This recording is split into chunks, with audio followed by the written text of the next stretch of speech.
Ya la voz la tengo muy cansada y no tan fácilmente hablo fuerte ya. No se preocupe. ¿Cuál es su nombre, señora? María Esther Espinosa Perea. ¿Usted es licenciada en Trabajo Social? Soy trabajadora social. Aún no existía la licenciatura cuando yo estudié. Y ya después estudié psicología. Soy licenciada en psicología. Ah, licenciada en Psicología. Oiga, me comentaba usted que trabajó en el hospital pediátrico.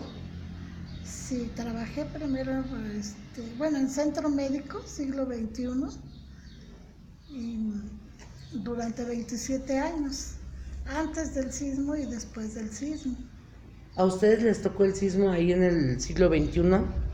Sí, a mí me tocó llegando a la institución, porque entrábamos a las 7:30, ¿En dónde estaba usted? en el Hospital de Pediatría del Centro Médico Nacional, siglo XXI. ¿En qué nivel? Estaba, a ver, ya no entendí ahí. Sí, ¿en qué piso estaba? En el segundo piso. ¿En el segundo piso Sí. cuando empezó el temblor? No, iba llegando a la hora de checar. De hecho, ya no me permitieron entrar, pero sí, pues nos tocó ver todo lo que sucedía alrededor. El hospital de pediatría no se cayó totalmente, pero internamente las escaleras se desprendieron, el piso de planta baja quedó como, pues todo maltratado, como si hubiera habido una guerra, algo así, todo se veía muy terrible. ¿Usted estaba checando cuando empezó a temblar? Sí, llegaba para checar, ya no nos permitieron checar, pero iba llegando en ese momento. Oye, ¿qué comenzó a sentir y qué comenzó a oír en esos momentos? 7:19 de la mañana del 19 de septiembre de 1985. Pues la verdad, fue tanta la impresión Ujú. que claro, se escuchaban gritos, veíamos correr gente, muchos papás sacaban a los niños en brazos, empezaron a correr por las aceras, muchos otros no los podían rescatar porque estaban en los pisos y le digo que las escaleras se desprendieron. Entonces los enfermeros, los médicos, todo el personal, intendencia, todo el mundo se dedicó a rescatarlos, así como que con escaleras y aventarlos para que los que estaban abajo los cacharan. De hecho, a nosotros por las ventanas, algunos niños nos los mandaron para que abajo alguien los recibiera, porque no había forma de sacarlos de otra manera. Entonces, fue un día muy, muy difícil, ¿no? ¿Usted sintió miedo? Mucho miedo, porque aparte nos dimos cuenta cuando varios edificios que estaban frente al hospital, el hospital era de los que estaban cerca de Avenida Cuauhtémoc, entonces varios edificios se caían y escuchábamos lamentos, gritos de las personas, pero todo como en película, era así como, bueno, yo así lo viví, como en película, como si no estuviera pasando, ¿no? Sin embargo, escuchábamos y todo. Como que no lo podía usted creer. Ajá, exactamente, todos estábamos así atónitos, sorprendidos y asustados, creo que la mayoría estábamos asustados. Y la impotencia de no poder hacer nada porque no estábamos preparados para un terremoto de esa magnitud. Claro que no, de hecho cuando empezaron a aventar por las ventanas a algunos niños, no todos, algunos niños, y también sábanas, cosas con las que se pudieran proteger, y los llevamos a la unidad de Congreso. Ahí en los pisos de todo alrededor de la unidad de Congreso, llevaron a los niños, ¿no? Para que estuvieran protegidos, mientras empezaron a llegar las ambulancias para llevarlos a otros hospitales. Pero cada vez tardaban más las ambulancias porque el caos estaba afuera también, entonces no lograban llegar pronto al hospital. Oiga, esto en el caso de los fenómenos naturales, pero en pediatría, ¿cuántos años dice que trabajó? ¿25? 27 años. 27 años. ¿Qué casos pudo usted observar con respecto al maltrato hacia los menores? Sí, me tocó ver muchos casos de niños que llegaban con fracturas de hombros, las partes de su cuerpo, sus brazos, sus piernas, con fracturas por los golpes que recibían de algún progenitor o de alguna pareja, padrastro, madrastra, de los papás del niño. Sí nos tocó ver varios casos de ese tipo. En alguna ocasión recuerdo un caso que un niño de 3 años llegó con quemaduras de cigarro en la espalda, en sus piernitas y en sus brazos, hasta donde llegaba la manga de la camisa, hacia arriba, el niño estaba quemado, y eso fue por la pareja de la mamá, que no era el papá del niño. Entonces sí, eran casos muy fuertes, y algunos otros niños con traumatismo craneoencefálico, también por golpes, y era muy, ¿cómo le diría yo? Era muy lamentable ver cómo los padres se protegían entre sí, porque aunque la madre o el padre estuviera enterado de que ese niño era maltratado, no hacía nada por denunciar a la pareja.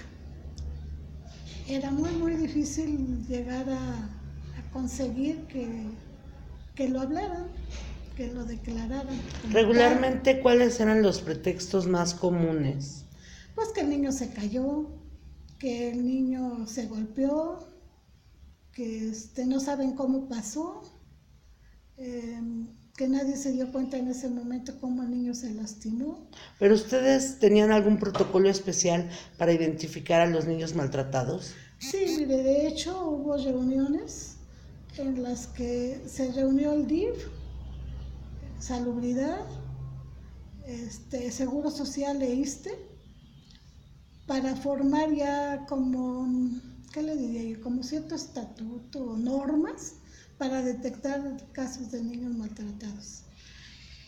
En esas reuniones mi jefe me invitó para que yo estuviera con él en esas juntas, y ahí se empezaron a hablar ya de los derechos de los niños y del cuidado de los niños, de cómo investigar para saber exactamente si el niño había sido maltratado o si realmente había tenido un accidente que le provocara esos daños en su organismo.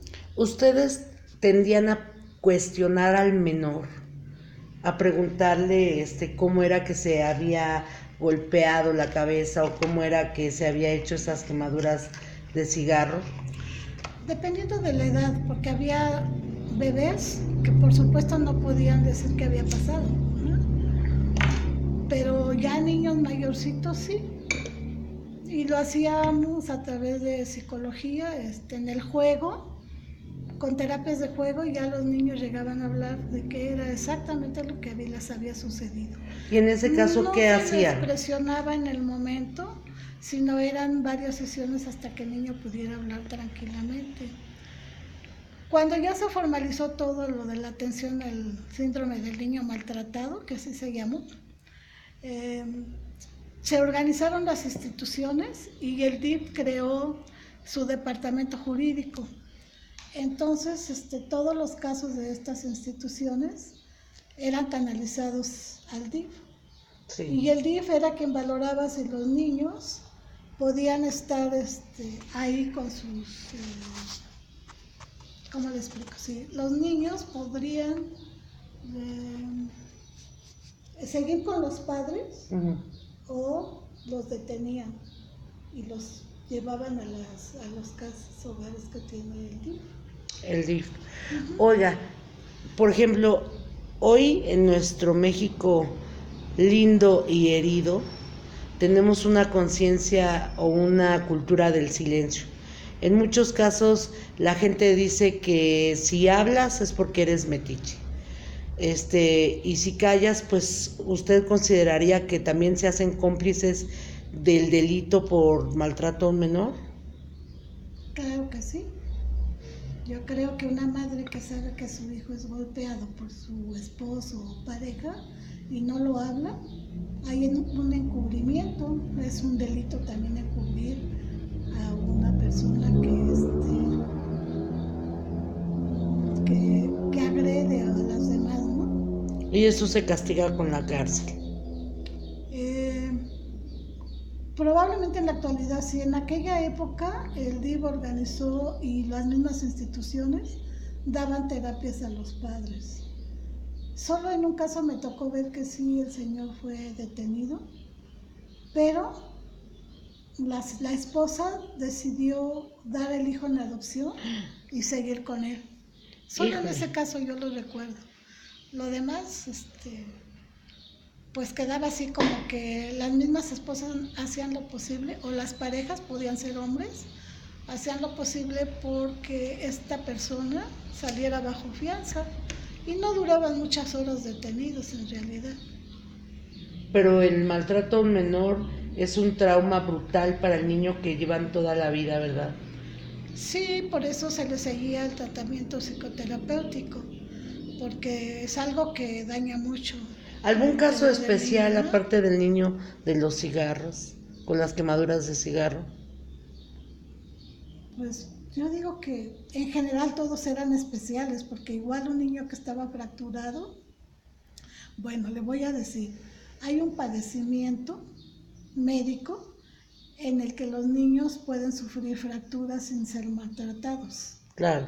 Entonces, los médicos eran los encargados de hacer esa diferencia. De los niños cristal estamos hablando. Del niño que realmente tenía una enfermedad, Claro, ahí no había culpables, ¿verdad? por supuesto. Pero sí distinguir aquellos casos en que en realidad existía maltrato. Y se luchaba porque esos niños estuvieran lo mejor posible. De hecho, algunos ya no seguían viviendo con la pareja, podían vivir con la abuelita, con el tío y hasta con los padrinos, bajo vigilancia del DIF, para que ya ese niño no estuviera sufriendo maltrato al lado de los padres. Ahorita en este momento que la gente va a ver su video, licenciada o doctora, hay muchas mamás que están callando el maltrato a sus hijos, o muchas madres de familia que están maltratando a sus hijos, o muchos padres de familia o padrastros que están golpeando a esos niños indefensos. ¿Qué le diría a ese adulto que la ve en este momento, que está abusando de un menor de edad, ya sea a través de golpes físicos o violencia sexual? ¿Qué le diría a usted, doctora? Pues en primer lugar, nosotros nos pudimos dar cuenta que esos niños fueron rechazados casi desde el nacimiento por los padres. Quizás les diría, más que a los padres actuales, que tomaran conciencia, ¿verdad?, ellos, y no seguir con esta actitud, que hay otros caminos en los cuales esos niños pueden estar protegidos, alejados de ellos sin que les ocasionen problemas y sin que ellos se sientan con la necesidad de seguirlos maltratando. Y más que nada los jóvenes, esos jóvenes que están en la fase, en la etapa de crear hijos, que antes de hacerlo lo piensen, sobre todo si no son tolerantes con los pequeños, si no tienen un empleo fijo, o sea, una serie de factores que pueden llevar a que un adulto maltrate a un niño. Se tendría que darles una orientación a los jóvenes para que esto no se siga repitiendo. Y hacer valoraciones médicas, yo creo que más a conciencia con los adultos, porque muchas veces son personas que tienen alguna enfermedad psiquiátrica y que requieren de tratamientos farmacológicos para no ser tan agresivos. No solo con los menores, sino también con los adultos, con sus propias esposas o esposos. Y con la gente a veces hasta en la calle, que van por ahí caminando en los autos y sale la violencia por cualquier insignificancia que sucede en el camino. Si un auto se le atraviesa y él va manejando, son a veces capaces de bajarse y echar pleito, sin pensar en todos los que vienen a su alrededor. Esa agresividad creo que cada vez la vemos con más frecuencia, y es los que llegan a ser padres o ya son padres de menores, exactamente son personas que provocan riesgos importantes en estos pequeños o adolescentes, porque hay muchos adolescentes que también son maltratados. Recordando también que el maltrato no solo es físico, sino también emocional. Por supuesto.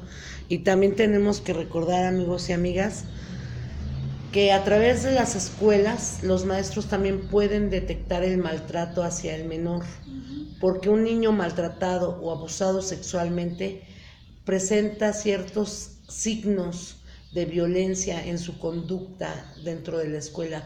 En muchos casos son los mismos niños que hacen bullying los que están siendo maltratados en sus escuelas. Y recordemos sobre todo que quien golpea a un niño está golpeándonos a todos como sociedad entera. Muchas gracias, doctora. ¿Algo que desea agregar? Sí, que ahorita usted me recordó exactamente que la coordinación no solo era con el DIF y las instituciones médicas. A partir de entonces también se estableció la coordinación con educación pública y que los maestros nos apoyaban muchísimo en el trato de estos menores para su beneficio propio. Claro que sí.